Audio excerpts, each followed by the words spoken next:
Welcome to The Bone, the podcast that goes deeper. Here we cut through the noise and get straight to the core of the issues that matter. From real stories to raw truths, we dive deep into the conversations that shape our world and challenge our thinking.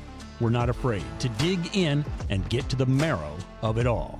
Whether it's life, culture, or business in sports medicine, we're here to break it down raw and real. No filters, no fluff, just to the bone. With your host, Shelby Daly, we're getting to the bone.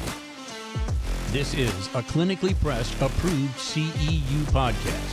Find the quiz to gain credit at clinicallypressed.org/courses. Clinically Pressed Company, making the complicated simple through results that give back. Find out more at clinicallypressed.org. Let's get started. Welcome back to the Bone. Today we have Kevin Vining, and he's coming in from Maine. He is at Heben Academy, high school that's private and on the East Coast. So today I wanted to have him on. He's been at numerous NATA conventions, and I did have a post that popped up that's asked people why they weren't going or, what do we need from these conventions? So today I was thinking that we would discuss kind of the evolution of what Kevin has seen over the last few years since he's been to many, and just see, we've heard that attendance has declining, they've been trying to work with the scheduling, trying to provide different things. So I just wanted to invite Kevin on to talk about it and see if we can not solve the world's problems, but, identify some of the things that we think we should be getting as athletic trainers from our national association at the national conference. So welcome to the show, Kevin. If you want to introduce yourself anymore, let me know. Thank you, Shelby, and thank you for having me on. That was a great introduction. Yes, I'm currently at Heben Academy, which is located in Heber, Maine, kind of northwestern part of Maine, just north of Portland over by Lewiston. And I've been certified athletic trainer since about 1997. Pretty much have been in the secondary school setting. I have been in the clinical setting as well as a college setting for a little bit, but a majority of my time has been in the private school setting in various roles, not just director of athletic training, but also in the science capacity as a science teacher, which I currently am now.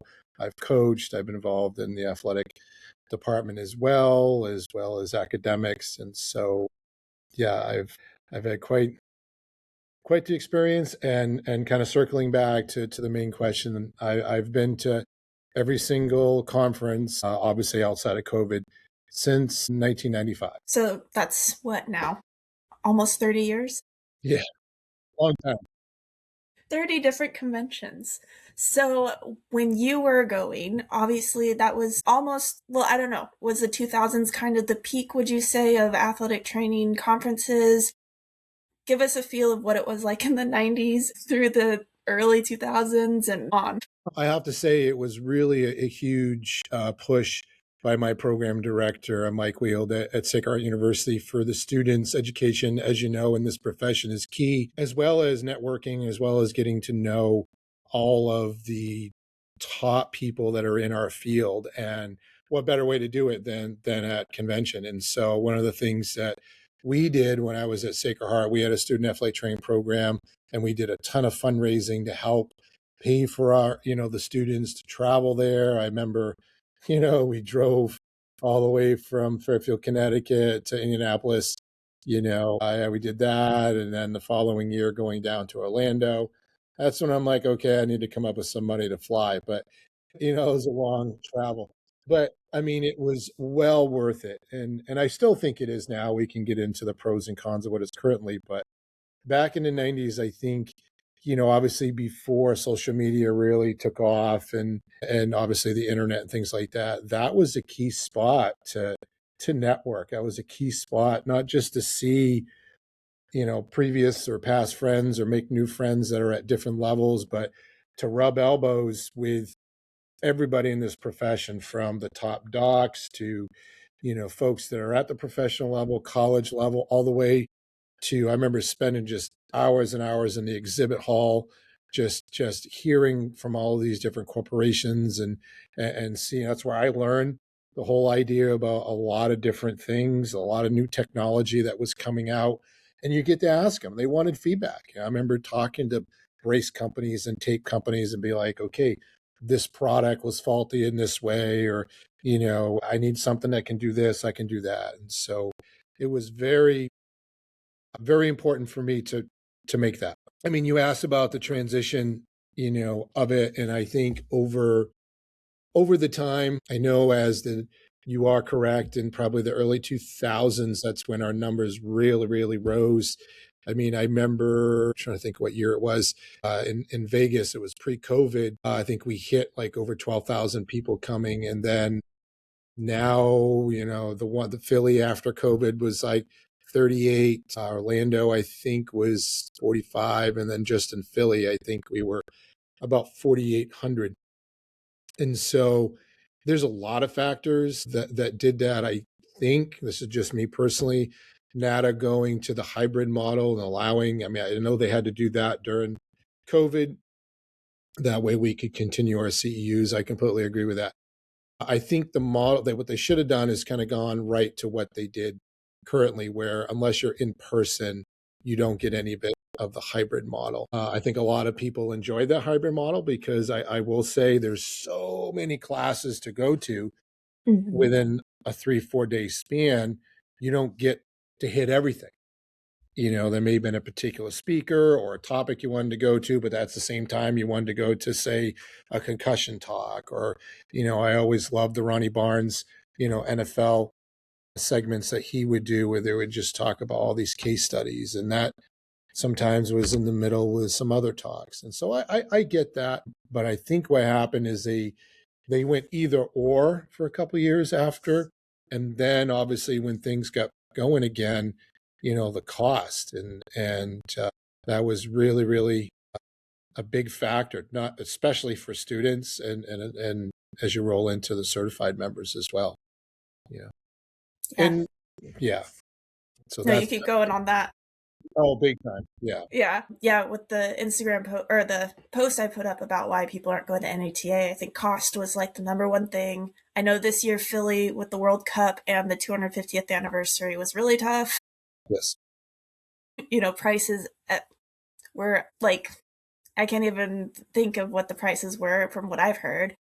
And trying to go from Alaska there, I was like, I don't know if I can invest in that. And I know hotels were tough with everything else going on. I know like childcare is a big thing because there's a lot of young families out there. And then, yeah, I mean, I guess my biggest question to you is a lot of people talk about the CEUs for this event. And I think that's important. But is that really the core of what the convention should be, is just getting your CEU? No, I think it's a multifaceted approach. I mean, for me, it's more than just the CEUs. I mean, the networking, seeing colleagues, getting to just, being able to go and talk to like Bill Prentice and being able to talk to Ronnie Barnes after that conference, or seeing Bill, and pick his brain on the early years of athlete training, and then writing, one of the best modality books that there is. But I mean, looking at that, on top of the classes, I mean, yeah, the CEUs I think are important, and you do have to have some sort of continuing education that's there. But I don't think that's the end all be all. I like how, for example, now they've rolled in being able to get research, with American Red Cross. They do that as well as some other key things that are going on.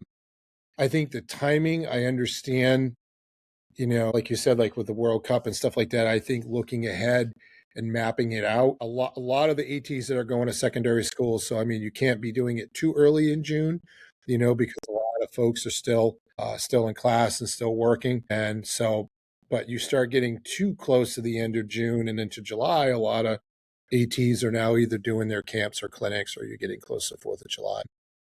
Back to like you're saying with the cost, NATA, because of the numbers we used to have, you start getting 10,000 people coming into a city, they can really dictate, some of the rates per se. So they were able to negotiate like with hotels. I remember being able to negotiate with airlines now. I mean, that's different. Times have changed. Everybody, now with their whole airline membership and all this and that and offers. But you're right. Folks that are in Alaska, Hawaii, trying to come East Coast, also being able to have it at multiple spots. I mean, my 2 cents when I was the last focus group I was on, I'm like, if we're not going to be having 10, 12 plus thousand, registers at the conference, you can start having it in smaller venues. And I think they are going to, and they map it out 3 to 5 years out. I remember one year you mentioned about childcare. That's a big thing. I remember for a couple of years, they used to have that, at NATA. I'm not 100% sure, but they used to do that, with their volunteers, and NATA used to have continuous focus groups to get information from its members. And I'm not sure if that's because of COVID, but I haven't seen any of those since then. And that was very important. I mean, the last one I was in, to be honest, kind of got heated because a lot of the members were, concerned about hearing about going to a 5-year, a master's level. And so that was pretty good eye opener, Yeah. But also with NATA, I saw a big change over the years, like really investing like in the students. I mean, I remember before my first few years that I went, you couldn't, a student, if you weren't certified, the first day you couldn't go in the exhibit hall that was certified members only, up until I want to say maybe before COVID that they finally opened it up to everybody on day one. I think it was after COVID. Yeah. They increased the programming for students because before there was very, very few things we could go to as a student, unless it was a larger lecture, keynote speaker or any of the opening stuff.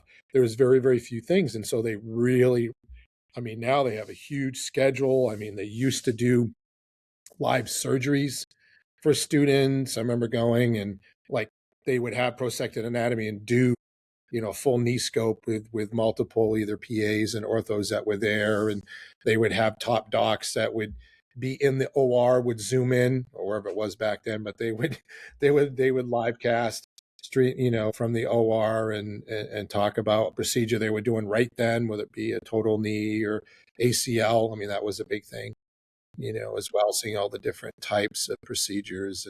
And now all the way it's evolved to where you have a full schedule as a student, but they got to make it more affordable, for that. I don't know why, to be honest. I think, okay, yeah, if you need to have something, but for whatever, just a monetary to register, okay, but it doesn't need to be, I don't know what it is now, if it was over, I can't remember if it's 150 or 200 something for a student. No, that shouldn't happen. You want to be getting people into profession. I think the students should be modest to free, to be honest, because it's hard enough to get there, and I think that's where NATA really needs to kind of help with that too. I know they always buy up in bulk the hotels. You see that every year. NATA tries to do that with their, I forget the global, to whatever the company is that they use. I go back and forth with that. I can always find places cheaper than what they're offering, but Yeah. I think they need to bring back the focus groups, and I think we need to really start looking at more than just, the CEUs when you're doing that. Yeah. Yeah. Well, I thought, it was the CEUs are great. I think it's alarming that is the reason why people go. And I don't know if even the seminars are that good, to be honest. I feel that they're aged or beating a dead horse. I think that the avenue for the CEU should be the things that are not clinic specific, but athletic training specific, if that makes sense. So Domain 5, I think, is a big thing of, okay, I know COPA is a thing, but we need some more leadership, more how to be a good full-rounded practitioner, if that makes sense. So that Domain 5 stuff, and that's why this show is based around, is how do we get more Domain 5 ideas and thoughts out there to help progress the profession. And I know that they have those sprinkled in different places, but why wouldn't you make that week maybe a leadership academy for everybody that is there and give them some real tidbits to go back and feel more comfortable talking to admin or between their athletes or different stakeholders. Even just like a marketing class. How do we work on marketing athletic trainers? Those things that we're not going to get that are specifically targeted towards athletic training. I think the best thing that the convention is bringing people together. So how do you maximize their time and get the proper people in front of other people? So I think like the focus groups you said are perfect because everybody's in person. It's going to be a mix across the country on what the opinions and thoughts are. I mean, I'm bad. I've only been to one NATA, and that one was in Las Vegas, 2019. It was great being able to network, but I felt like everybody got pulled because they were trying to go to the seminars and stuff. And even in the seminar, it felt very protective when you ask questions. Nobody really wants to give you a real answer on some of the stuff they're talking about. So I think that's always interesting. And I still don't really know what qualifies a speaker to speak at NATA either with their topics or just their previous presentation resume and stuff. So I don't know if those are some of the things from my standpoint is it needs to be a little bit more entertaining. I mean, we're in that time and age where we have classes of athletic trainers coming up that have been on TikTok for how many years? How are you going to keep their attention so that they're still in tune of what's being talked about or getting them pushed out there in front of people so that, I'm not saying it's a default on them. It's just trying to cater to the personalities that are coming through in a conference setting. Well, one of the things that I've seen that has kind of changed and developed, I'm not saying it's from the focus groups, but, out of the longtime lectures, and I think that was at the time NATA was listening to, to its constituents, and they created, these mini workshops and then the lecture labs where, some of them you had to either sign up ahead of time or some of them actually, there was a little bit of a fee to it because of the fact that, it required, I remember going to one, learning how to do intubation or, different things where, you weren't just sitting in the seat, they had treatment tables, they had dummies, they had there, and you're working on that. And so that's some things that I think they're trying to deal with. They also used to have the speakers, not just at the lecture, they'd also would have sometimes like a fireside chat, different things that they would call it, where you could go there and then talk to that speaker. They've changed a term now. Yeah, that is true, Bar. Is like I think some of the lectures get recycled, but that's where a little bit it's on us on the fact of, okay, they do put that out there. Is there anyone that's willing to speak? Maybe NATA could be a little bit more open and receptive to keeping that open longer, for folks, or keeping it smaller, to that way it could allow younger, it's pretty intimidating. I mean, I haven't spoken at NATA, but I have in other lectures and things like that. And it gets kind of intimidating when you get your peers out there and making sure you're talking about the right topic and hitting the right stats. But they are, I agree, with the fact of, okay, what should those topics be? And I think I'm not 100% sure on, far as how they determine. I think it has to do with who submits their information to talk, and there are some repeated ones that people want to see, whether it be someone that's, I remember always going to the ones, when concussions were really, really ramping up and whether it be Kevin Gusowitz from UNC or, some of these other leading folks that were leading the charge, so to say, in understanding CTE and all of what's going on, and now everything that we know about concussions now and neurological, and now kind of looking towards, all right, not necessarily concussions, but now how that's affecting a student athletes, not just RTP, return to play, but the return to learn and what we're seeing in the classroom. That interests me, especially as a teacher. And so, yeah, some of those things do, I think, get recycled, but there again, it's like, okay, what do people want to hear? So maybe NATA, maybe they do put out, instead of like, hey, who wants to speak? And, you got to bring in your materials and stuff like that. What do you want to hear? So that could be another thing too. I always try to give my feedback. They always send surveys at the end. NATA does, not just the end of your lectures that you attend, but they usually send one.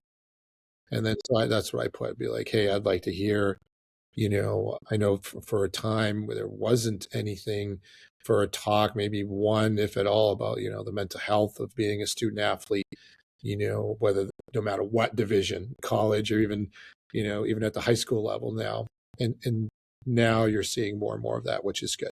Nutrition was a big thing and still is, for that matter. So they're getting there, but I think we could have done a better job coming out of COVID, dealing with this, to be honest. Yeah. I think we could. Well, and I think that's where seeing the flip on through the membership site, like all the CEUs were opened up to be free instead of the 10 per year. So then I think that's where it kind of was like, oh yeah, that's a great thing. But now you just kind of hit your conference where that was a main driver for people to go. So that's where it was kind of like, don't know. I mean, yeah, I don't even know how to approach that either. Well, I mean, that for me, for many, many years being in a secondary school, just because of how our calendar works, in order to maintain my CEUs and everything and my license, NATA was the only time I could do anything.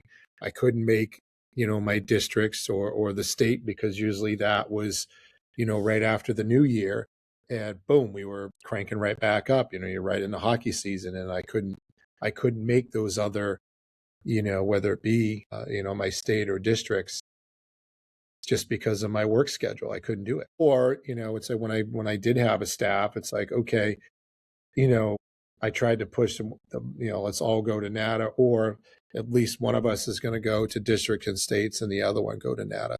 So that way you could, I didn't want it just to be one, you got to spread it out. So, education is key. And then that we made it work, but yeah, I think we could have done a better job. Yeah. Especially with the CEUs. Yeah. Yeah. So I guess where my mind goes is, the social events afterwards are, a thing where a lot of people get to unwind and be around everybody and socialize. I think that it's hard because it goes so fast. It's only 5 days, really. Great. Yeah. I've thought that we don't take advantage of getting the public involved almost. I know that we paid to be there, but we always have Hit the Hill in the different areas and then nationally Hit the Hill. Why aren't we inviting people to come mingle with us and get in front of an athletic trainer that may never, have that opportunity and start kind of educating the public and inviting them to our party, the olive branch, if you may, and, have some exhibits that showcase athletic trainers and what they're doing and, make it a fundraiser or something where it's making an impact and people want to donate money and, those types of things of we go to these major cities right now and the public doesn't really know that we're all there. That's where I kind of start asking questions of how can we better utilize that time with the people we're surrounded in the different areas of the country. So you mean, like, for example, we're in Philly, maybe outreaching or having some volunteer at, maybe there's a local high school having, tournaments or whatever. Is that what you mean? Or inviting? I'm thinking like in Philly, if we had like the local mayor or, council people coming to our social to come hang out and be around athletic trainers, since we still have a problem penetrating and educating the public, or just professional athletes, or, some of the top coaches in the area, trying to showcase that, we're not just in the athletic training room 24/7, like see us in a public setting where, we're still obviously athletic trainers at the conference, but then, there's a layer removed and real conversations can actually happen. Or, if somebody had questions, we can direct them to someone higher up or somebody that has better questions about it, possibly even just entrepreneurs that are in the sports space, investors, and getting them in front of the athletic trainers that have ideas, or, trying to marry those connections, not just the network of athletic trainers, but getting that next layer of creating relationships with outside stakeholders. That was kind of, the after hours social hour of let's invite the public in. That's a very, very good point. And I was just, as you're mentioning things, I was trying to think. I mean, I know we've had, whether it be keynote speakers or particular people like at the exhibit hall, but that was due to that company bringing that person in and probably in a paid position to come and be a spokesperson. But it's a very, very good point as far as inviting those local. Yeah, I like that. I like that idea. Even any of the public officials or political officials of that state or city, for that matter, or town. That's a very, very good point. Yeah, I like that. And we have organizations that could, or even just, all it is just calling. That's the one thing that I Yeah. learned, you know, early on. Just I'm like, oh, no, it's that person's busy, he's a head at this school, or, it's you kind of see some people, you kind of, think that they're on this athletic training famous pedestal, and like, no, they're not gonna talk to little old me, and lo and behold, you send them an email or go up to, I've learned more sometimes at these socials, just about the whole process of athletic training and developing athletic training, or even, with some of the textbooks that we use in our current curriculums that we've had for athletic training, and talking to those authors, and you just get so much more insight. But you're right. I think that would be a really, really good eye opener to invite some of these. Yeah, it's outside of the year that we invited the president of the APTA. I don't know of anyone else. Yeah, that was another podcast. I'll leave that one alone. But anyway, you know, that's a very, very good point. I'm trying to think. I don't think we have had, even outside of physicians, anyone that would be giving a lecture or even have any other networking in this, like you said, in the social hour or anything like that. I mean, we've had people give lectures, from docs, pro athletes kind of come back and speak, but not political or administrative of that state. That's a very, very good point. Yeah. So since you brought the APTA, so a weird thought that I had was, do you think that we could ever combine conferences with another specialty? I don't know if other specialties are having the difficulties that we are having as a profession, but if we decided to possibly join forces and, the allied healthcare that we like to throw out there, do you think that would be something to explore or even ask? Or do you think we are just, competitors in the market? Why would we cross paths like that? I don't think the day will ever come, or that I will see it, that the APTA and us will join. Just, I think that ship has sailed for many, many reasons. I mean, it's all about education. I won't go down that path with the PTs, but I think, I think we could be collaborative, and it could be a very, very good situation to work with. But that ship sailed, when they tried to take over our turf. And we need to, the NATA needs to be very, very, very proactive, because what a lot of professions, not just physical therapy, are doing is they're starting to get licensed and credentialed, and the backing of it, and having specific education of doing certain things that's in our domain. And if we're not getting on that, that's going to be something that's going to catch up to us. But I do think, there are, and right or wrong, I remember for a while there was some other orthopedic conferences going on at the same time that I know some of my peers went to. Some of the professional athletic trainers had certain, I think, like, I'm not sure if it was the Professional Hockey League or things of that nature, that was having their conference kind of during the same time as NATA. So that's something that the NATA needs to look at too, as well as our sponsors. I mentioned that's something we have to really, really, as they would say, kid gloves, be very, very delicate, because they put a tremendous amount of energy and resources and money to be in that exhibit hall, whether they are a major sponsor of NATA or not. And a lot of them were, that I talked with when I that first Philly conference after COVID, they were not happy with the fact that, coming back, a lot of them were in Vegas pre-COVID, 10, 12. I think we had over 12. No, it was more than 12,000. I think it was like close to 14. And then all of a sudden now you're at 3,500, 3,800, which, yes, okay, we expected the numbers to be down as you're coming out of COVID.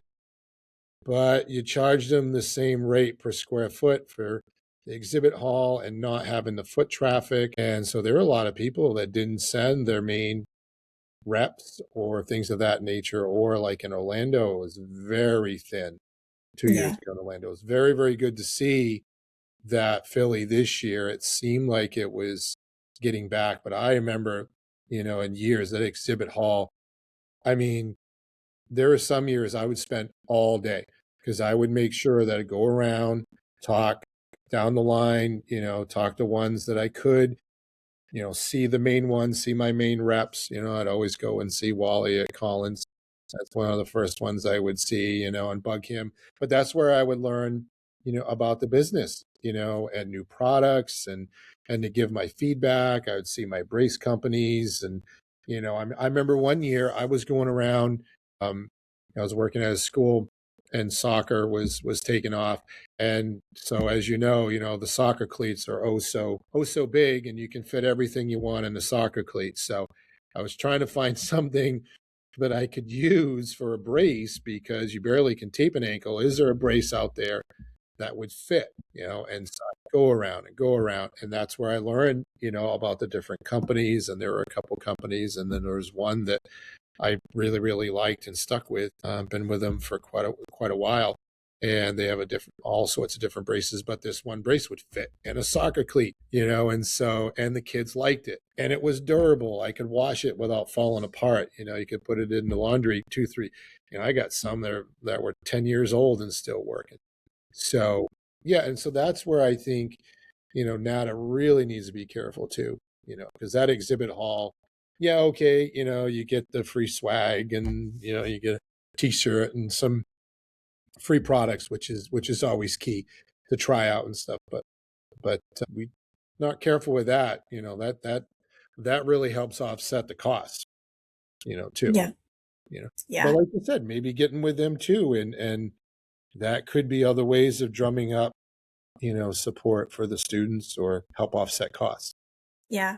Well, and I know that they're usually like in one day, out the other, but, trying to get them to hang out and I don't know how they survive those expo days, to be honest, with how many people are coming through, the volume and all that. But, inviting them to the social afterwards, trying to get them in front of people, not obviously to sell, but just how do you make more connections? And I'm trying to think of the group. It's like the Sports Business Network. They actually host networking events. It was big in Philly when I was there, of sports businesses to come together and network with their ideas or looking for investors and that type of stuff. That's kind of where I got the thought from for this social, but even inviting those people that are involved in those groups to our social. So, the companies that are showing up, if they're looking for that next big project to get funding from, how can they get in front of some investors? What can we provide the companies that are supporting athletic trainers, kind of thing? Well, I know. Kind of that trade-off. And then when, like you said, I mean, you're cut to 3 days, like this year, it was basically you come in, they did have some stuff Monday night. Tuesday was, Tuesday, Wednesday, Thursday was conferences. So you had Tuesday night, Wednesday night, Thursday night, maybe, and so to try to hit some of those things, I mean, it's, if you're going to your alum, social, and then, they do have not as many corporate, socials that as they used to. But yeah, I think that's a very, very good point on having, if it is outside folks or heck, even during the day, if it's possible, or getting, I know the exhibitors, I had friends that transitioned from athletic training into medical sales, and they've been at, the exhibit hall. So they see that end. I mean, you're there basically, it's what is it, 10 to 4, so you got to show up at 9, so you're putting an 8-hour day, and then, okay, but you got to be there Monday to set up. So it's Tuesday, Wednesday, and Thursday's kind of a half day. Used to be 3 days solid. And so, I, yeah, that's long for anybody, even if you got a big team or especially some of the smaller exhibits. Yeah. So you had talked about focus groups in the past. Have you seen any like Q&A panels at NATA? I think that would be interesting to be able to get, AJ Duffy, the president at the time, whatever, maybe some of the district presidents, whatever it may be, up on the stage to ask questions, or, the Strategic Alliance or something. I don't know. What are your thoughts on those types of events? I know there was at one time, oh, there again, I'm showing my age. I'm trying to think when it was. It was like 2 years in a row where they had little kiosks and they were doing certain surveys. They're asking questions. I think that's when they were trying to get some feedback on programming. That's why they did the focus groups. I'm not sure if those little surveys led into the focus groups, to understand where to go with some of that and who to bring in. Yeah, it's interesting how with the social media that we have. Yeah, I mean, I know every district has their, district meetings, and then you can break out by state if you want.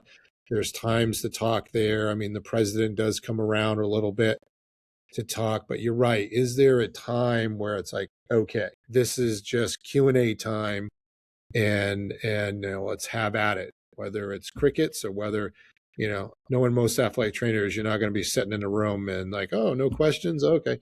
No, that's not going to happen. Yeah. Cause what transpires though is this, like, okay, if they don't, and they did, which we used to, like I said, there used to be quite a bit of time set aside to talk to folks. And I'm not sure, like I said, if COVID had a lot to do with it, or the fact that, okay, you got a lot of people that are doing different lectures, and so they don't have the time, or their time is constricted. I don't know. That would be good, because it's like we used to have all that. So it's like, okay, why aren't we doing it? Is there something there that we don't know? That kind of thing. And then all of a sudden now, okay, and then you see what's transpired, with our education and everything too. So. Well, and I think even since this is a presidential election year, I'm surprised that they didn't have the presidential candidates up debating, or, doing a Q&A that way of, well, what are your thoughts on these topics? Or, if they had different opinions on something, have them debate about it, something more dynamic, or even just having athletic trainers debate about certain modalities or something, like that entertainment, dramatic kind of factor. How can you professionally debate and have a conversation in front of many people? I know we're not comfortable with that, but No, it's I a think good skill to have. that's a great idea, because it almost seems like we've gone, the whole other end now that social media is here, where they've put so much out. You have the little blurbs that each candidate, hi, I'm so and so, and this is my background, and da da da, and they kind of answer some of the generic questions. And they were at some of the kickoff morning sessions and things like that. But you're right. There's, why not? Okay, this is an election time. You're sending us all these digital ballots that we got, after the NATA to fill out to elect someone. It's like, well, I haven't heard him talk, unless it's someone that used to do some of the lectures I've seen. You don't know their background unless you've been up there. You just heard them. But what about, how are they going to handle? They're the president Mm-hmm. elect, and so how are you going to handle these different situations that come up? Yeah, no, that's a good. And then how do you do that? You do that in a morning session? Do you do that in a afternoon time? I know my peers in the past, like, oh, I never got to go to so-and-so's talk. I wanted to get to that one, and it was right during, I had to get to the concussion talk, but this one was at the same time, and maybe I know one year what they did for the keynote speaker and for the exhibit hall, there was nothing. Like, especially when the exhibit hall opened, at 10 o'clock. So that 10 to noon, I think it was 1 or 2 years, that was it. There were no other lectures, nothing competing. Same thing with a keynote speaker. Now they do like a keynote speaker every day, which that's interesting. I think that, it's good. They're still bringing in some really, really good speakers. But I remember I've seen, the best one, Cal Ripken Jr. in Baltimore. I mean, that place, there are people on people's shoulders. I mean, they must have been 90% of the registers were there in that room. I mean, just packed it. I mean, that was just phenomenal, but you get to hear someone talk. But like you said, the idea of, okay, let's put the gloves on, so to say, and maybe we need a bigger room, you're gonna need a bigger boat, so to say. Yeah. That's a very, very good idea. And I think they were for a bit, but I think, I don't know, everyone just, I don't know if we got rattled coming out of COVID. I mean, like trying to reinvent the wheel here. I know with our CEUs and now the couple different paths to go. And I spoke to someone at the BOC about that when I was at the exhibit hall. It's like, if it ain't broke, why are we trying to? And I understand, you got to re-educate and continue and try to lead in our profession and stuff like that. But like you said, there are many, many different ways to get those CEUs. And because of those different domains, like even before we never had that. We never had these different domains where, okay, if did some publications or say you were doing some lectures or, we had some predominant ETs that are doing some great research. That was never given any credit. Yeah. And so, but it used to just be, hey, if I went to NATA, kept up my CPR and first aid, we were good to go. And some debated that. They're like, well, should be more than that. Like, okay, then they had all of these evidence-based practice lectures we had to go to, and they had so many you had to have, and it was just, and then that really made it feel like it was a money-driven issue. And then all of a sudden, that's why a lot of people are like, I can go local. And I'm telling you, a lot of districts are catching on to what we're talking about right now. And, the EATAs, to be honest, even though it's not the full CEUs, but the people they have, where it's located, and, a lot of these district ones and regional ones are getting some pretty good competition, and people can make it and go to it. You can drive to that. For me in New England, I mean, I know for folks like yourself and obviously the ones I remember, years ago when we had a conference that was in Anaheim and then LA, Anaheim was better. But anyway, there were representatives that were from Hawaii and all the different schools, universities, and they were trying to petition and they had all these buttons, come to Hawaii, and, trying to get the conference out there. Yeah. Because and that's, I'm like, how come I, see you guys when it's at St. Louis? They're like, because it's Hawaii. Yeah. It's a whole day of travel plus some. Right. And for a while, and that's why I never could get a straight answer. Like, okay, I knew there was a committee with NATA that would look into future conferences. And supposedly, it would get into a rotating pattern. Like West Coast, Mid Coast, East Coast, Midwest, West Coast, Midwest, East Coast. So that way to help folks. So maybe you can't go every year because of the travel from Alaska to come into Philly or when it was in Orlando, but maybe you can make, when it was Vegas or Anaheim, LA or things. Yeah. It hasn't been in Denver since I think the mid 80s. It'd be great to have it in Denver. It used to be in Denver quite a bit. Well, and that's next year is Louisiana or New Orleans. So it's another East Coast side. So it's like, back to New Orleans again. It's like, don't get me wrong, I love New Orleans. I've been there, it'll be like the fourth time. But I will say after that, yes, it's back to Vegas. And then in 3 years, I believe it's going to be in Cleveland. Oh, really? If I saw how it was projected out. Well, that's what, my biggest thing is like, if we're going to be under 5,000, why can't you go to these smaller states? Why can't we go back? And I get it. Some of them are not convention friendly. I mean, I love Kansas City when it was there. but where the conference center and hotels are, it's kind of not next to a lot of the social and restaurants and things of that nature, like New Orleans, St. Louis, Indianapolis. But why not have it at Denver? Salt Lake City. That was a Yeah. nice. I remember that. That was really really nice Yeah. to go to, or Yeah, they anything. don't hit Seattle or Boise, Idaho, or something like that, Right, right. There you go.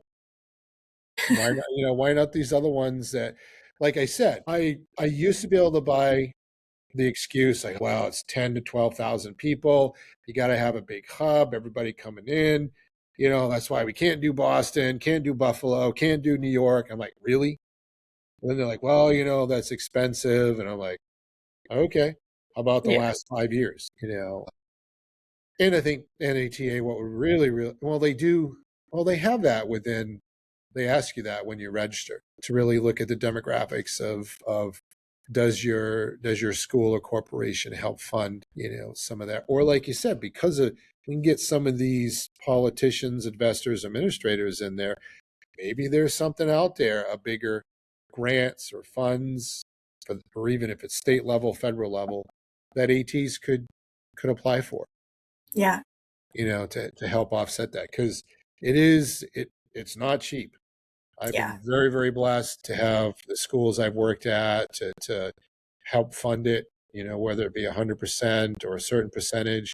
But there were times where I'm like, I'm going. And there were years where it was out of my pocket, and I'd be calling up buddies and be like, hey, that worked at the college level, or knowing that their company paid for it, I'd be like, dude, can I crash on your floor? Or, you got to pull out couch, or what's going on? Or, hey, you're Yeah. driving. I had friends that took the train down, Mhm. that came from Philly that lived on the East Coast. So, you know, there are different ways, but I think if we can find some ways to kind of offset, because and it's not just, I mean, yes, it was installed in me, from day one, that the NATA, the education, but especially the conference, that is key. You must, whatever you got to do. And I made it, right or wrong, as kind of something I've always was thought that you had to do. So I never missed one. Mhm. But I will say, after Orlando, last year, I was kind of like, I don't know, Philly kind of changed me a little bit, but the way things are working this year, I might be able to go to EATAs, and go to my state and districts. We'll see. I mean, because New Orleans, that's not cheap. Yeah. Vegas, none of these places I mean, it's doable, but, you take for a young student. I mean, man, even if you are fundraising, you know, Yeah. or even getting well, even now, the way the master programs are going, there's very, very few undergrad programs now. So that's another whole story. Yeah. But there's got to be ways, like we said, kind of circling back. You got me interested in how do you bring other non-AT, professionals, non-administrators, those kind of things. How do you bring these politicians, investors, and other local admin? That's a very good point. Yeah. Well, and while you're talking, so thinking about other healthcare providers like doctors, it's almost written into their contract that they need to go to these professional conventions.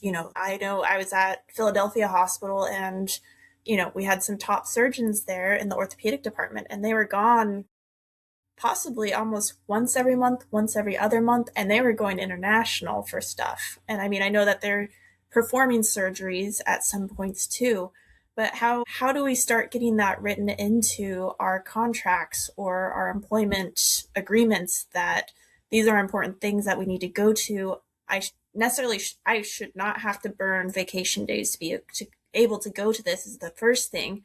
And then secondly, how do you get that written in to get some sort of coverage, whether it be, the travel, the hotel, food, or just getting the convention ticket price covered? I'm not sure how, if we we are healthcare. If we are healthcare, why haven't we honed into some of those different things, even just CEU coverage for cost? How have we not leveraged those things, especially if they are a part of maintaining our certification with CEUs and stuff? I think that's kind of quietly disappeared from some people's contracts as we've moved on. And I know it is expensive, but as a legitimate healthcare provider, that would be such an important thing to make sure it's included in your contract. And nobody really talks that you can negotiate that part of your contract at this point. I think I can only speak for myself and kind of the evolution that I saw and had to really fight very, very hard for through my time, really educating all of my athletic directors, and especially being in the private school setting, my head of school, on what we do and the necessity of it, and educating my, the chief financial officer, the CFO, or the business manager on the fact that when you're looking like in secondary school, probably outside of your healthcare staff, within the health center, we're about the only ones that must have certain continuing education to maintain your certification as well as your state license. And so I think a lot of ADs are very receptive and or under the healthcare umbrella, depending on, I always looked at it. I always told my AD that's fine. If all of a sudden the athletic training budget wants to come out of athletics, that's all well and good. But I'm under our school physician, you being my direct boss, that's another whole category of the legality of it. But anyway, what I was getting at was the fact of educating people that are around us and the fact that this is important. And like you said, having that's really, really sad if you got to burn vacation days. This is continuing ed. This is for you to be able to maintain your license to practice doing what you're doing at that school, clinic, hospital, industrial setting, whatever you're at. And so they need to understand that this isn't vacation. You're going somewhere. I know, like, for example, what I had to use, for example, is we would always send teachers to go to the NAIS conference, the National Academy of Independent Schools, and they'd be gone for 3-4 days. It's like, okay, so we got substitute teachers to sub for them, or you're making the departments pick up their slack while they're away. So, why can't you now have someone, because just because I'm a team of one, which most schools, is very, I was fortunate for a few years where it was a team of 2.5, so to say. And so that was much doable. But when you're just a team of one, how do you make that work? And to show them that okay, it shouldn't just be a team of one. You have a team of nurses in your health center, a team of teachers, and you can throw all the stats that you want. NCAA and NTA is supposed to have, 1 AT per, 100 athletes. You can go to all those statistics, so if you're at a school of over 200, why is it just one? Yeah. But I agree. I think, yes, there's some individuals or states that have that licensing law, and a lot of ADs are very receptive to all that and very respectful of that. But I think we need to do more of that. I think NATA needs to not forget a majority of their certified members are in the secondary school setting. Yes, the industrial setting is growing. Yes, the Division I, okay, the professional setting, is still a small part of our certification. But, they need to, and that's sad. That's first of hearing that you had to take your own personal time off to go to NATA. And I think that's why, I haven't heard, but I think that's why you're seeing the NATA dates later and later, to be more respectful and to get more of the secondary school ATs. Yeah. Because it used to be second week in June. It was always second week in June. It was like, that 12th to the 16th, or, 14th to the 19th. It was always, in and around that. Yeah. But if that's going to get more members, okay. Hey, personally, Personally, I like to see it right around in the teens because then I can hits around the anniversary date for me. So, it's Double dip. kind of a double, a double dip, as they would say. But NATA used to be very, very, and I think they probably still are. I'm not going to turn into a curmudgeon right yet. I want to say they had the focus groups. They were very receptive. I mean, I saw some direct changes out of those focus groups, but I think they got to get back to that. I'm not sure why it hasn't kind of trickled up. I mean, we've had people that are at the state and then district and then now at the national level that, so I'm not sure where that voice is not being heard. Or like you said, some of the creativity from this, I'm like, wow, that's I even thought about bringing in local people, non healthcare professionals that are in, whether it be that city for that matter or that state.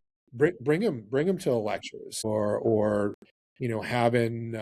I know I've been to some of, like like I said, a lot of the corporate social, big, small, and everything in between. And picking their brain and you get a lot of information on that end, or the insurance companies as well. I've been to some of those and to learn all of that. But yeah, I like that idea. But I don't know, can't just call up our local rep and be like, hey, how about you come down? But I think the NATA be like, listen, here it is. We have X amount of members, and especially if it's in the state that has quite a few, certified ATs, it could be like, listen, can you come and at least chat? Or like you said, it doesn't have to be a lecture. Yeah. That'd be interesting to get some of these folks to come in and just have an open talk, open debate. Well, and I think even just like you said, getting some insurance agents to do an open workshop of what can you be doing better. I don't know if they can decrease your premiums for your college, but what can you be doing as an athletic trainer to help show ROI, or, what are some prevention strategies and that type of stuff? Why wouldn't we be talking to the professionals that are writing the coverage rather than, secondhand from the athletic trainer, even though there are great athletic trainers that understand insurance way better than me. But why wouldn't we invite those professionals to come speak? Most of them are at the expo. So why wouldn't we put on a workshop where people can ask questions about their coverage? And it's a great networking opportunity for those insurance companies to possibly get people to switch over or, find different ways that they can benefit from it. And the fact of, why can't we be billing? Yeah. As an athletic trainer, why can't we, and I was really, really invested in that at my previous school, really, really looked into it. I mean, I had all the ICD-9s and, we had all of the particular forms, and I did all my research, and, I had my letters ready in case, but the bottom line is, what I learned there again from talking to insurance companies and talking to some of these reps in the exhibit hall, or eventually getting to talk to some of them at the socials, was the fact at the high school level, okay, knowing everyone's insurance, knowing everyone's copay, how do you do that? And then, yes, it's okay. I had letters ready that every insurance company rejected because, like you had to get your physician to buy in, which you did, your school physician, because there was going to be probably some letters and issues that he would have to push, but it really came down to, people power. And that's why at the college level, I know, like, for example, at Sacred Heart, the way they do it, they have one person or, a team.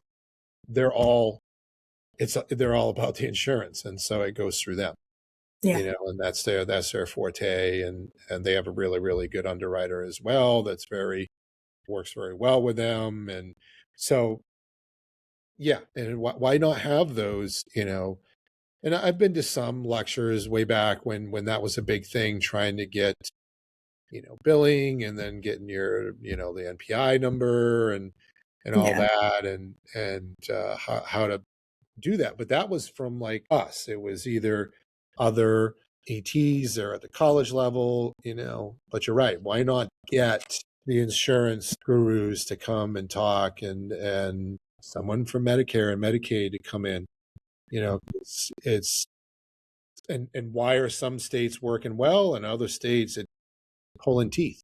Yep. That would be very good.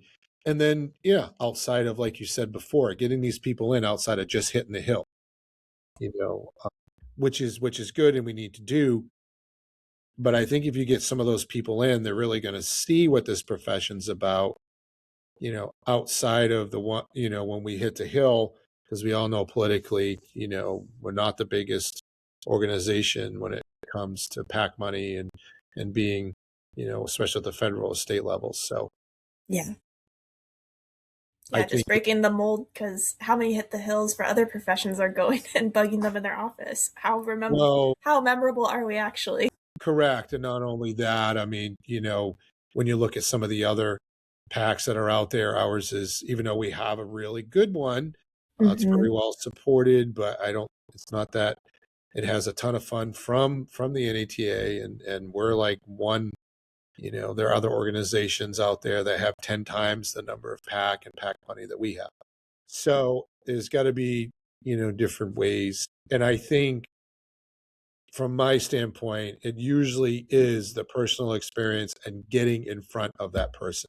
And so I don't think it's in their political office. I think we got to I really, really like that idea of, okay, can you get some of these? And it would be interesting to see to get some that are on the fence, not necessarily some of these politicians that, yeah, because I've seen ones where their son or daughter has had their career saved and some like their lives saved because of an AT being on that sideline.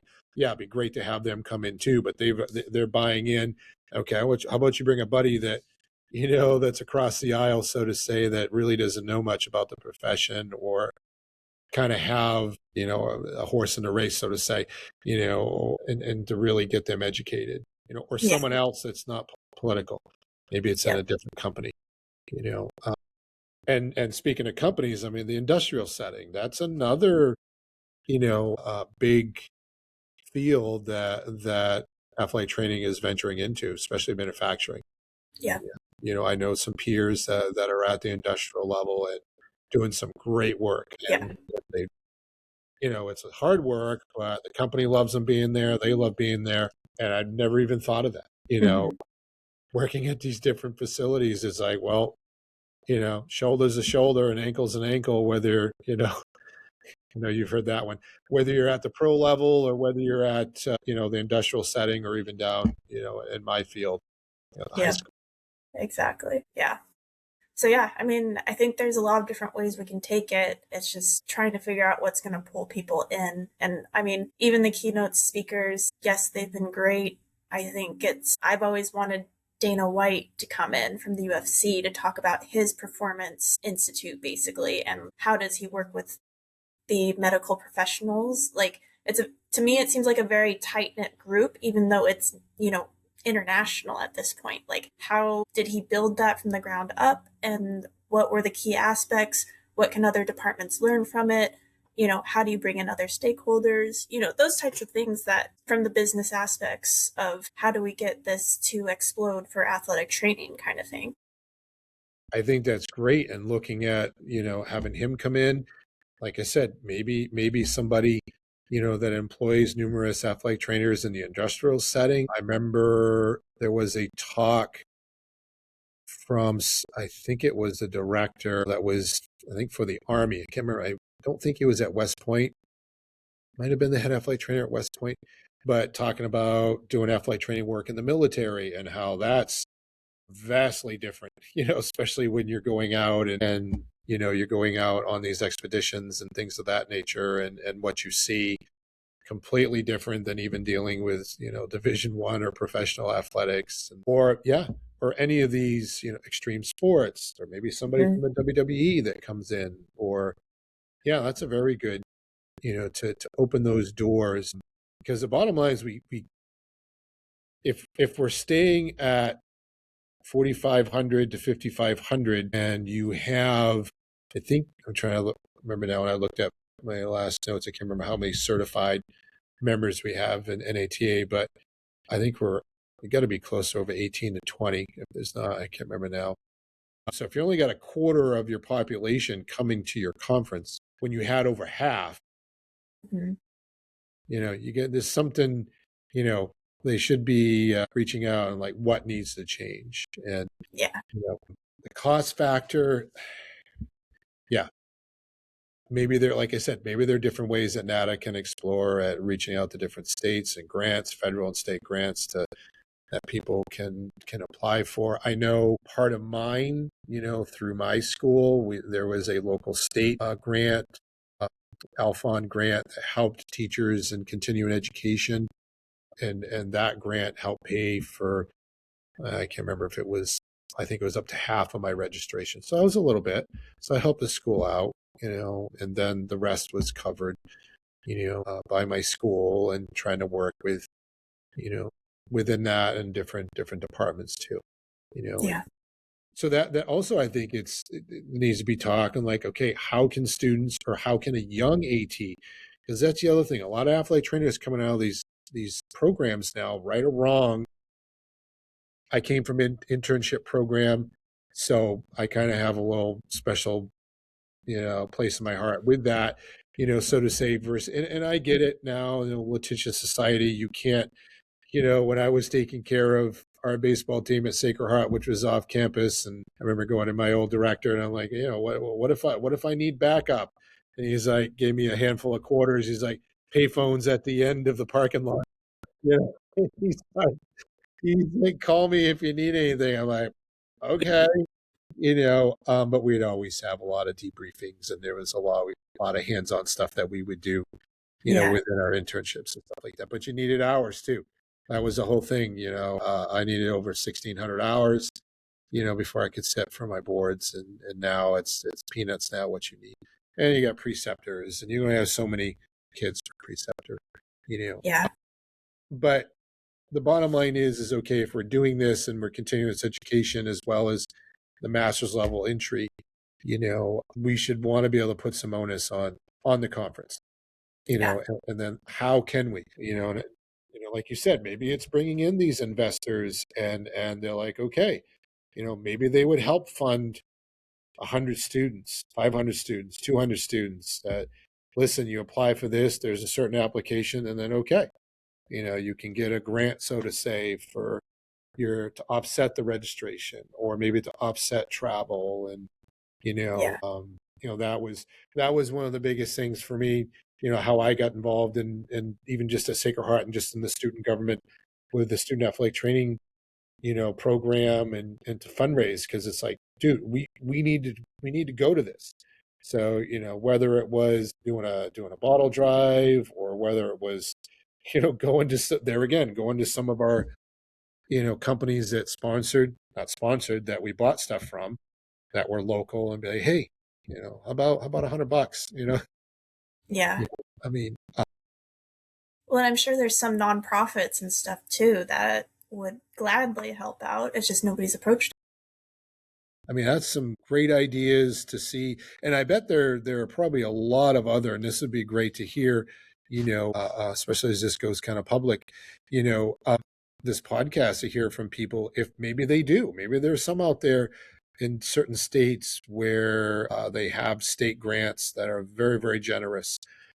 I don't know, maybe someone does federal grants that have helped out, but this, because like I said, I think a lot of the state and districts are getting wind that, NATA is getting pretty steep, and they're getting creative at their, the district level, far as, so what, here's the other one too, time wise, you said, did you go to Philly this year, or? I didn't. I went to EATA last 2 years ago.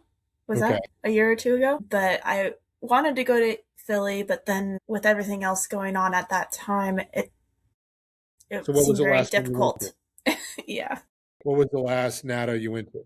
That was Las Vegas 2019. Okay, so that one was the last big one. Okay. Yeah. That one was 4 days. Mm-hmm. Did you feel that was comparable enough to get in what you needed to get into? Should it have been longer? I know there was a couple years they kind of dabbled with about I think a 4.5 day, and now it's kind of 3.5. I mean, I think 4 is great. I think 3 is too little because I think the social aspect is the best thing that they can sell. How are you supposed to get, I mean, at that point, there was 12, 15,000 athletic trainers. How are you supposed to go and actually connect with a wide variety? I think the alumni events are great because I made probably the best connection because my alumni event was happening with another alumni event at the same restaurant. And I met Derek Lawrence, who was with the San Jose Earthquakes at that time and just went to the World Cup with the U.S. national men's team. And he's the one that actually convinced me to go get my doctorate in athletic training.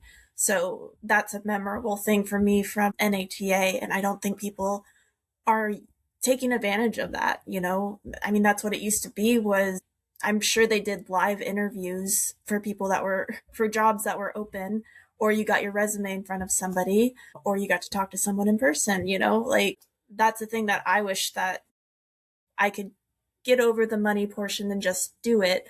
EATA, I've made many great connections also. So it's just, I don't think that they're leveraging the networking portion and getting in front of people, and people have to show up to get in front of people. And that's where it's like the entertainment value or more social engagement events. Like, I'm sure that you can do makeshift escape rooms, and you have to put a random group of athletic trainers together to come together and figure it out. It's a great team building and networking event. And you're probably going to remember that group for probably the rest of your life, to be honest. So how do we organically get people in front of other people rather than waiting in the corner for when there's a pause in the conversation? I remember, even just in Philly, what they did for one of these lecture labs is, I thought it was for a raffle, but they gave all these tickets and basically it was different color. Well, because I just come from the district and we just did this big raffle and all this and that. And it basically was to get into groups, and you got into groups by the color, and it was a learning lab dealing with different situations and athletic training and dealing with different athletes and things like that nature. And that was interesting to just randomly be put in a group. And, I was the only secondary school. It was all different levels of college, and that was there too. And so to hear those different perspectives, and yeah, I think that is where you can, that networking is key.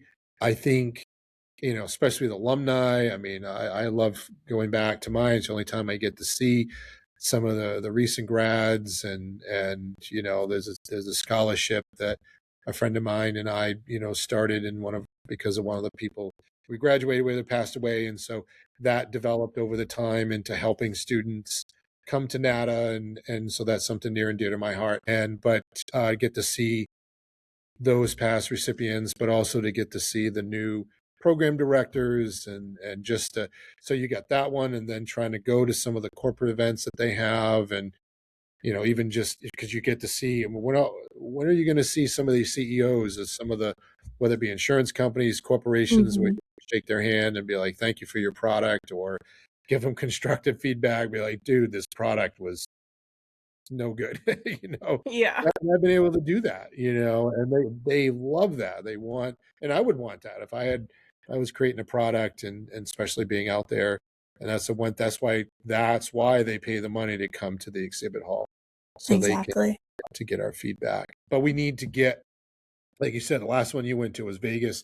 That was the biggest, best, probably the most numbers that will be interesting to see in 2 years. I don't think we're going to get to 14. I think it was like 14.2 or 14.5 that were there. It would be great if we could get back to that. Yeah. So that's where it's just leaning into it and that's where, I don't know, I guess I'm here or there about it. I mean, some people just go there to party and be with their friends because it's all in one place. I mean, yeah, but as long as you're home by midnight, because you'll turn into a pumpkin after that. Of course. Yeah, but when you get a 7, 8 o'clock. But I mean, it's one thing. I mean, if you're there to see your friends, and NATA, what happens at NATA stays at NATA, right? But Of course. But I mean, the whole idea, and that's why I even tell, I've had some friends that have come along, and even when my wife has come with me, I'm like, this is about the education, it's about the networking. Yeah, I mean, got a great hotel, but it's you're not going to get much sleep. because the fact I want to be in those lectures, I want to see my alums, I want to get to these corporation functions because of the networking, and then, it's kind of interesting you say with the alumni and social functions. I mean, it's kind of a, we adopted we called it the adopt an AT program, at Sacred Heart. There were some of our friends that went to other programs, but because of the master's level program, there's no more undergrad. Yeah. So they had no place to go. So we're like, okay, so we kind of, started like, adopt an AT program where, okay, if you're no longer have an undergrad athletic training program to go to alumni function at NATA, come to Sacred Heart, Yeah. we'll adopt you, but that's kind of interesting too. That's a whole domain. I'm not sure if you've had some friends that have gone through that where their previous program, because now it's master's level, they weren't that ready, they were in it, and that was something that I wish, and granted that was, I think it was bubbling even previously, before COVID, on jumping to that level. I like I said, there was that scuttle, that last focus group, that when we kind of heard about it, and a lot of people had some really good feedback on that there was a lot of other things that we thought NATA needed to focus on, salaries and, the whole still getting out what we were doing for a profession, and not just what we're doing, but what we do as a profession, and working on that and promoting that, getting all the licensing laws in each state solidified versus that's a tough one. You're jumping up to masters. Yeah. Well, and I do think, yeah. And I think that's another aspect of bringing in outside people is, since now we have this 4-year gap in most cases, I know there's the 5 or 3+2 programs, but how do you get these college undergrad students to come and mingle with athletic trainers? I think that in each host city for NAT, even for the district meetings, they need to have a social so that athletic or potential athletic training students, sports medicine, medical students can come and intermingle with us so that we can market to them of, this is why you should become an athletic trainer. I think that's another thing. I think high school is a little touchy. I don't know. There's a lot of constraints with that. But when they're in college, I mean, they are out on their own. They can make the choice to come. But I think that's another marketing aspect that we're missing out on with the convention and district meetings of, let's get some of these interested students in, so they can talk to people and learn more about the profession. And, they have all the schools or a lot of master's programs set up at the expo, which I've never fully understood. But, if even they got to go in the expo and see the different equipment and talk to the programs that have set up tables and stuff, why wouldn't we be doing that type of thing?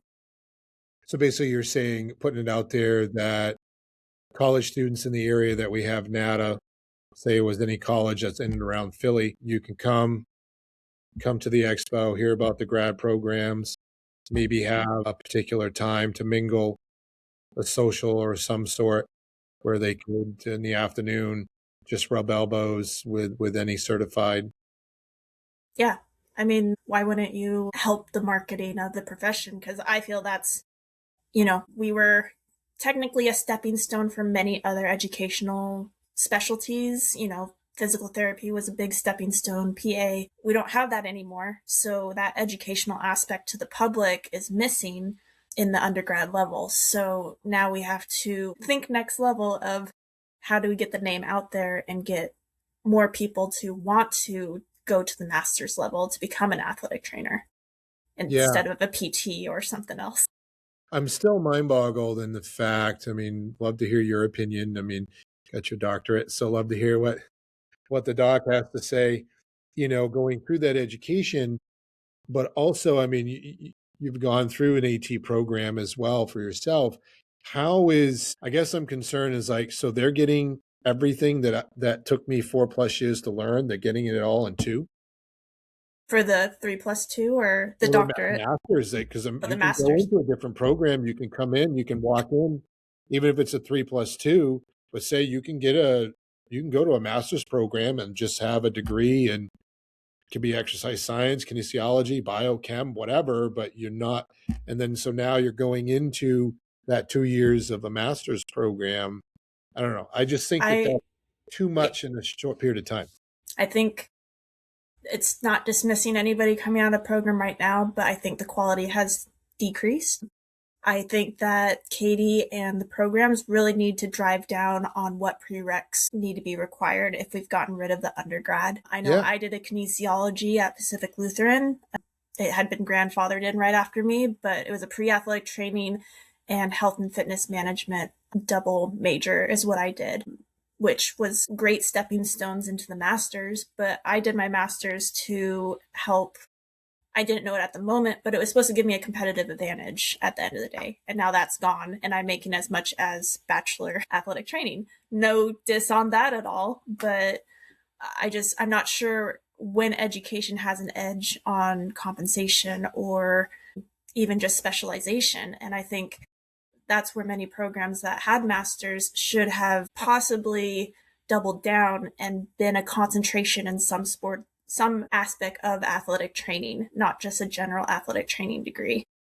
I completely agree that the master's was supposed to enhance. I mean, I got my master's in healthcare administration because I knew that down the line, eventually I wanted to be, director of athletic training, whether it be still in the secondary school or even maybe getting back into the college level or even at the program level. And I knew you needed to have, technically, you're supposed to have one degree higher than obviously what your undergrad's going to be. So if most kids are coming out with a BS and I wanted to be the director, program director at whatever university, you got to have a master's. And all of a sudden now you just do this within a year's period of time.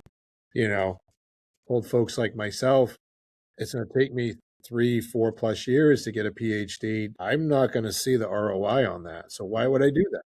Exactly. And I mean, my DAT is a little bit untraditional.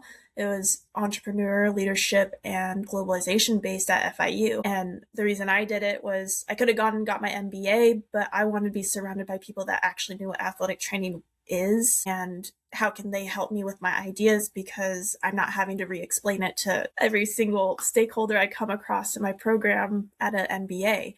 I think it's great that they're providing that pathway because we obviously are lacking it in our current educational pursuits. But that's where I think we need to look at the prereqs and bring back the pre-athletic training undergrad pathway. And that, there's a business class or like a finance class, something so that we understand how money and business works. Because I don't think a lot of athletic trainers take advantage of grants, like you said, or, how do you fundraise effectively within your community or just marketing? How do we better market athletic training? So I think this is where I think with the convention is how do we bring these pieces that we're lacking in our educational pursuits and educate older athletic trainers to younger athletic trainers at the same time. Or even just how to handle a budget. I remember my undergrad program, and that's kind of why I went into healthcare administration, because I was thinking down the line, whether I was going to be a director, I wanted to know more about the healthcare, itself, whether that be insurance or whatever. But in undergrad, that was one of our big, you might as well say final projects, was we had different levels, like a Division 1 level, Division 3 level, and here was your budget. You had X amount of sports. Here was the money that you had. And we had to create, consumable supply budget, capital expense budget, what was the total and all that. And that was a very, very big eye opener, and then even in my healthcare, even when I was getting my master's, learning the administrative side of it, the HR side, if you're going to have a staff or employees, but also the insurance side of it, you're right. There's a lot of things.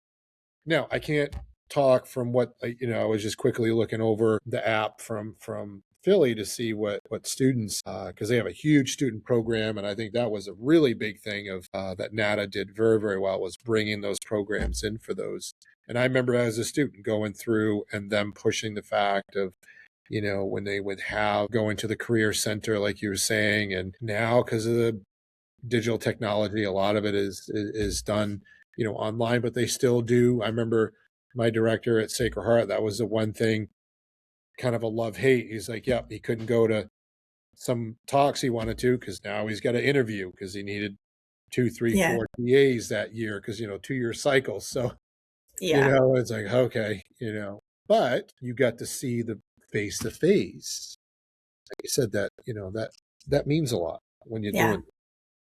Yeah. Well, that's where it's kind of like with the seminars, I think they should become like master classes almost on some of these things that people want in the master's program, but we're not getting. And how do you make that an interactive seminar or a workshop where you bring in what you have and they have multiple people in the room to help you kind of work through specific questions. You break out the tables and I'm having a financial problem. How do I address that? Or I want to get sponsorships. How do I write a proposal to get a sponsorship for my clinic, or those types of things, more I at think the that would be interactive. great. We already have we already have the setup. I mean, we have the lecture labs, the workshops. I mean, when in Orlando last year, I went to one very similar to that. It was on AI, and we had to bring in. They asked you to bring in. It was mainly educators from either high school or college level, and they wanted you to just bring in your lesson plan, syllabus, and lesson plan. And it was kind of like that. You had, okay, how would you use AI to do this? And then we'd all kind of talk, and some have already done it, and some like me, and like, I don't know, it's like this is the new thing, and then they would talk a little bit. Yeah. So I Yeah. mean, I think we have it. NATA has that domain. I think we just need. I don't know why we don't have that push.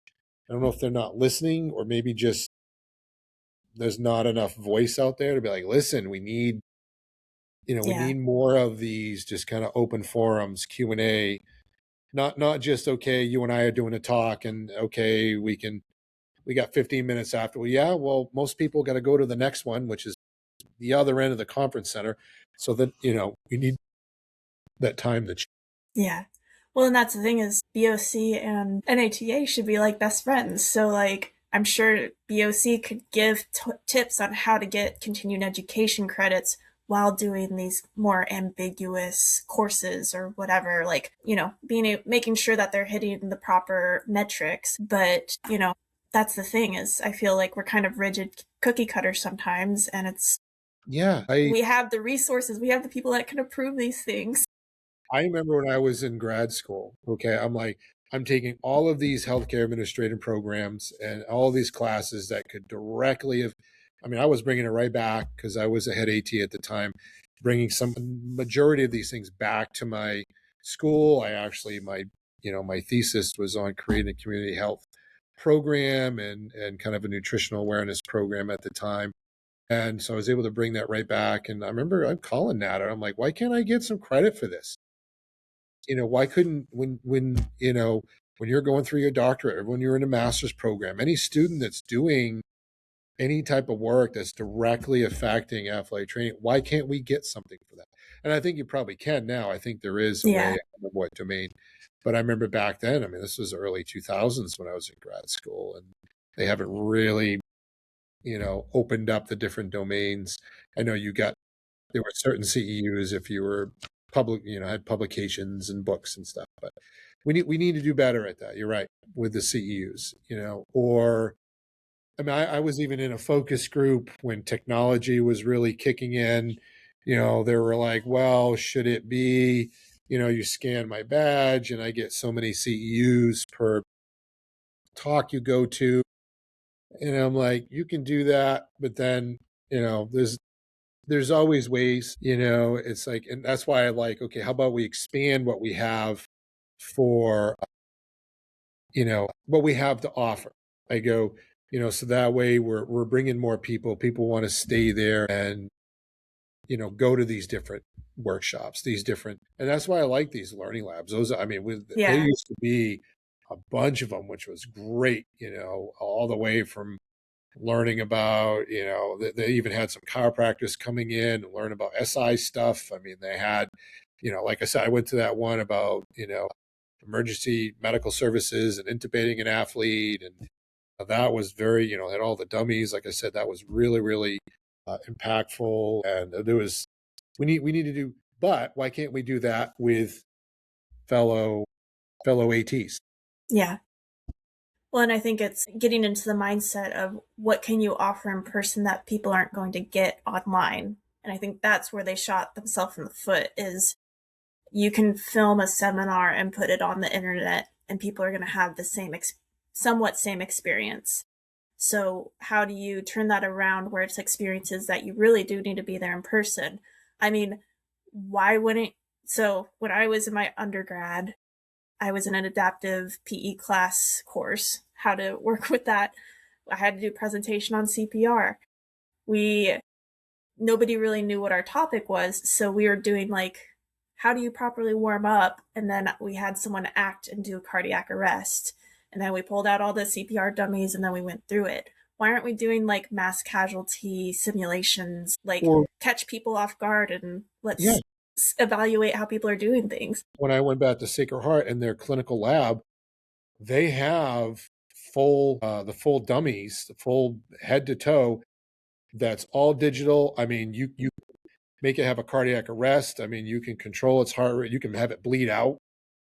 I mean, so we're getting there. I mean, they've done a few of those things, but I like your idea if we could blend that. I mean, you know the topic you're getting into when you enter the event, but you need to make it dramatic so that people actually catch on and it's exciting. I get to use my hands-on skills and possibly lead a group through it because I know CBU, they had the nursing lab that we utilized a lot. And that was, I think one of the finals was a mass casualty event and you were teamed up with 2 other people and they watched you as, I think it was a gunshot wound or something that I was dealing with. And the reason why I failed is because I didn't call 911 right away.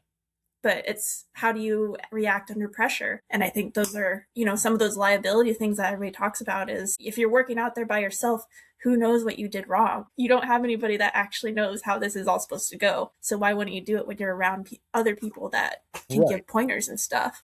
And are we continuing to practice that and have, those emergency, situations? Mm-hmm. Is one thing to have all of your protocol and what's your emergency response, but are you practicing it?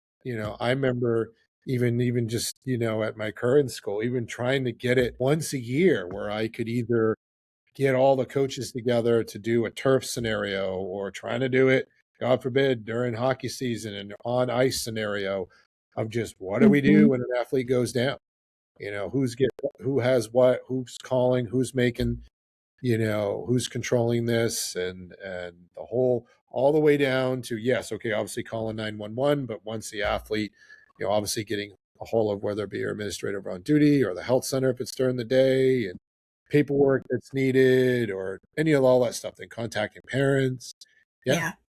Well, and like while I was in Philadelphia, I covered a lot of hockey. I've done it in the past and stuff, but as a per diem athletic trainer, it was kind of like, okay, nobody else knows what's going on. Yes, we have EMT on site, but I really doubt that they've ever been on the ice. So how am I going to control the situation? And I think that should be one of the breakouts or hands-on thing is get as many people to an ice rink so that they can play around on it. And you bring in maybe some NFL or NHL athletic trainers or semi-pro hockey athletic trainers to come in and help facilitate what are the proper proceedings on the ice to get this person off safely? Because I don't think many people have those types of experiences in their master's program or clinical rotation, whatever.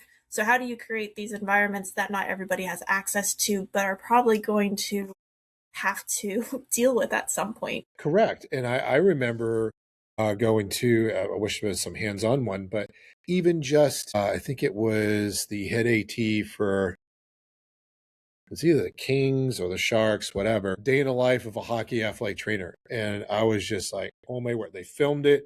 Okay, here we go. We got a night game. And then we're going, what they do to get ready to go and play. I think they're going to play a team that was out in Phoenix. And so, yes, it was just a quick puddle jump. But I mean, what was involved and just the systematic approach of doing all that. And then that led into how every NHL rink now has what they call the crash cart. They have the stretcher in every place in the exact same spot because of some of the situations, but they practiced it and just what goes on during a season. Wow. So things like that. I didn't know at the level that, doesn't matter when you get whenever you get to the next place, you got to bring that stuff. You got to bring all your athletic training stuff to the rink. Doesn't matter if it's 1, 2 in the morning. And the following day, they have like a 9, 10 o'clock skate. Mm-hmm. And it probably happens, I imagine, at every other pro level and stuff like that. But bring that back down to say like with undergrads and to the students. I mean, I think that would be great, to somehow, whether I don't know how that would happen if it was more of an open forum and you had program directors there. I don't know. Or should you have a forum of maybe, I mean, that may be the last forum of the day is, have 5, 6 program directors up there and they talk and then they go to the social afterwards or, into the expo or something so that, it's a little bit more constructive than just being thrown out into the world of a bunch of athletic trainers kind of thing. Well, right. Or do you have a panel where you have, folks that are like right out of the gate to 3 and 5 years out of the gate, and then get some of the old timers there to come in. That's the one thing I missed when Sacred Heart went to the master's level. I used to always go down and talk to the undergrads, either before they go on to grad school or, and then also with a scholarship. But I used to love going back and talking to them, how the program started, but also getting them to ask questions. It's interesting how a lot of these students are going to be hired for situations where they're going to be by themselves and they've never been by themselves. Yep. And that's usually their first job is at a high school by themselves. Correct. And then guess what happens after 3 years? They get burnt out, or they're like, oh my word, I'm done with this. I'm either going to go back and either get a different degree or they'll move on or they just burn out. And that's not cool, So yeah, I mean, they may have that, within the student program, but I think, it would be good for the NATA to really, like you said, and that was one of my things when I started hearing about, this master's level. I'm like, I saw it, my wife is a nurse. The nursing profession saw that when, yes, they kind of changed some of the education requirements and this and that. But when they did it, they did it kind of quickly. But it was right during the time where you had a population that a lot of the registered nurses, it was an older population. So you had a lot of nurses retiring. And then there was this gap. You didn't have a lot of nurses that had the experience. And so it took a while, but it rebounded and now it's bouncing back. And so that's why I was worried about with NATA. I'm like, we're going to have this gap where you're not going to have enough ATs, or you had a lot of these schools and programs that were thinking, okay, we're just, whether it be the salaries or compensation, and there was no one to fill it. And their sports are going to keep going. And then you start hearing I don't know if you've seen some of the things too, where they've had some pretty catastrophic events not having an AT there. But yeah. I like that idea. I like having, kind of an open forum for new, young, middle. I can always learn. I tell you that. Yeah. That's why I go to NATA. That's the key thing. Yeah.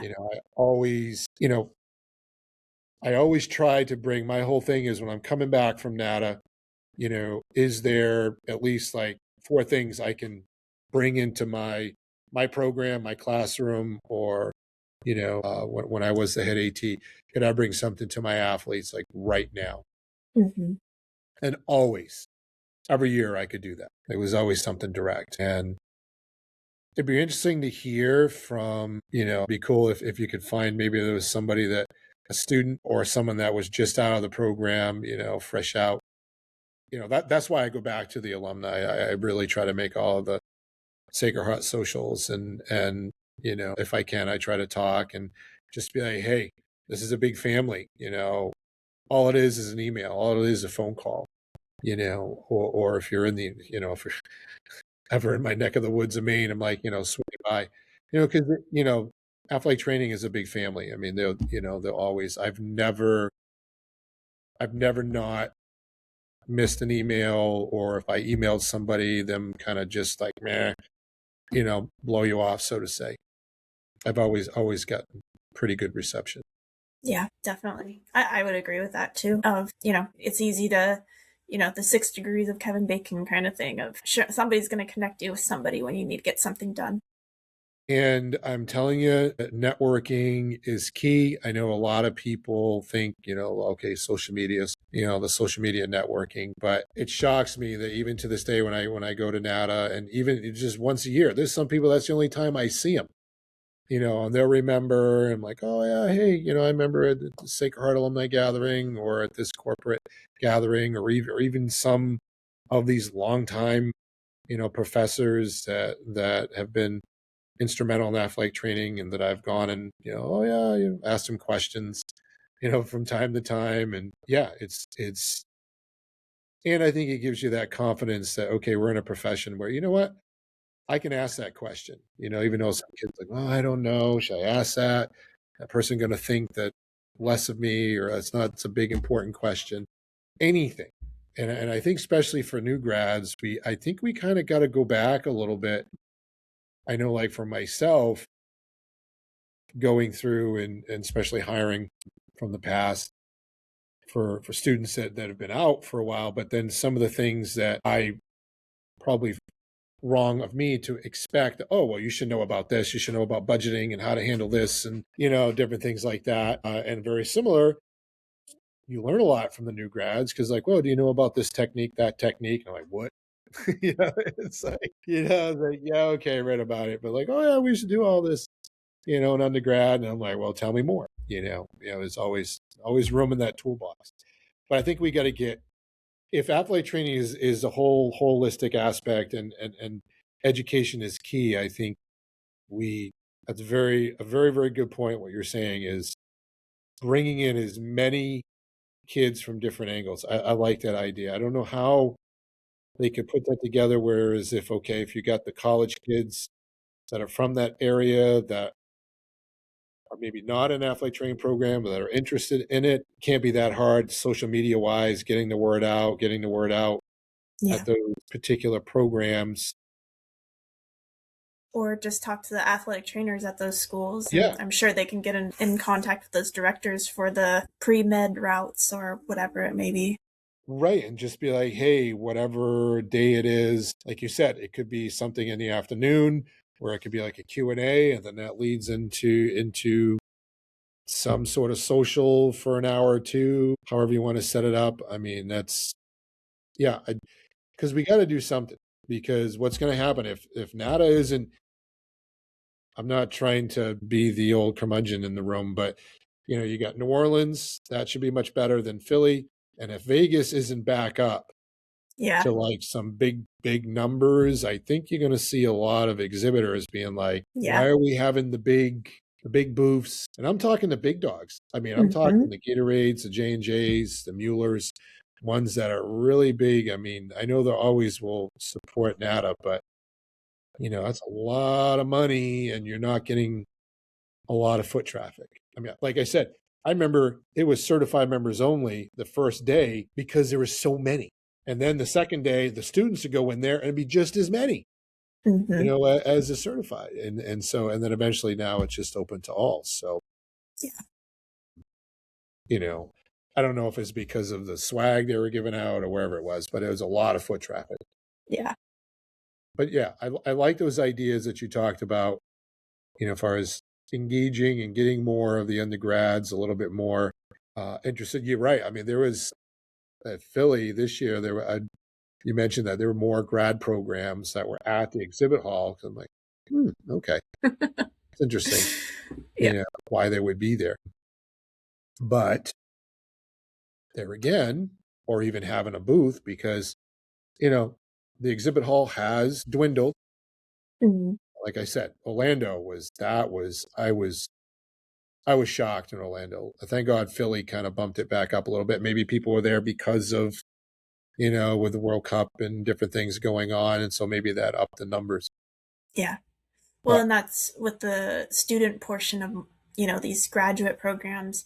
I don't even think that they need to make it just the local programs either. I think they need to push it out no, nationally, yeah. because people go and visit school campuses all the time. Like, why wouldn't you bring them to the professional And conference? And so they, even if you brought them down just for that day or whatever, that afternoon, that day, I don't know. I mean, you got to get kids interested. And so whether, even like I said, if you made it so every student athletic, it doesn't matter. It doesn't matter if you're a student or not. You're interested in the athletic training program. Okay. So you're a non-certified student, put it that way. Yeah. Why is there got to be a fee? Yeah.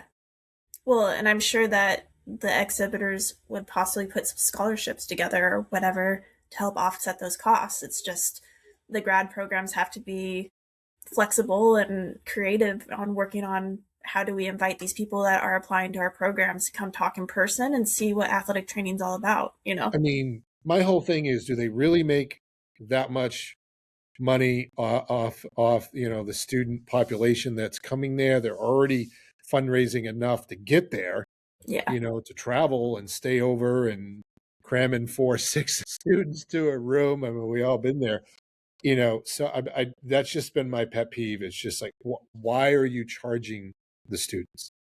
The certified members already pay enough, as it is. All right, if you got to have something on paper, make it $1, $10, whatever, $20, what, but it Yeah. shouldn't be. It should just be, and then that way you can have, I think you need to build it out like they did with these workshops and lecture labs. I mean, you got to start, okay, so you have one of those days where maybe you have two kind of Q&As or one Q&A and a panel and then a social, and then you grow from there. I mean, I know they have all of the student programming. I get that. I think you need to add to it. Yeah. Well, and even if you had just hands-on courses just for the students, those are easy write-offs for the courses that are putting it on, and then you get people interested so that they come back and do the certification when they're actually certified. Right. And especially with the schools, I remember working when I was at Sacred Heart, I worked with student government. Student government gets funds for all these different organizations. So we got a little help from student government along because we were part of that. The student athletic training group was part of under student government. So we get a little money from that, plus our fundraising. So if you throw in some of these organizations, yeah, I mean, yes, it needs to, but I mean, think about it. If you're only talking 5,500, how many were students? Mm-hmm. I'd have to look that number up to see. But I mean, okay, you say it's half. Say you're like, when we were out in Vegas last time, out of the 14,000 that were there, I wouldn't say 7 were students. It was probably less than that. But okay, you're saying you can't fundraise, and I'm trying to think back then, 2019. I don't know if it was like $100, whatever it was for a student, $75. Really? Yeah. I just think that since Rock Tape has started to dwindle, we need to get that marketing team with NATA to get people excited to go. I mean, They had conferences for their company, and that was a big deal. Howie's back into it. Yeah. Howie Tape, they're really trying to, they come out with a couple, they even contacted me to get talking about some different products and stuff like that, and free samples, and other companies as well. It's like they realize, okay, this is how, and so there's people that are willing to invest into our profession, even though the numbers are down. But, if we can get those back up, that can be a big plus. Well, I mean, I think that's a good place to land the plane. There you go. So to say, right. Land a plane in New Orleans. But I mean, Yeah. this has been great, and thank you so much for the invite. And I'm always willing, to help the profession. And I haven't been through every domain that this profession has. Like I said, mainly secondary school setting, but I know folks and friends that have been through it. You obviously on your previous podcast, you interviewed my former director, and so that was it's a small world when it comes to this, but NATA needs to get back to either listen to his constituents, having these focus groups, doing more.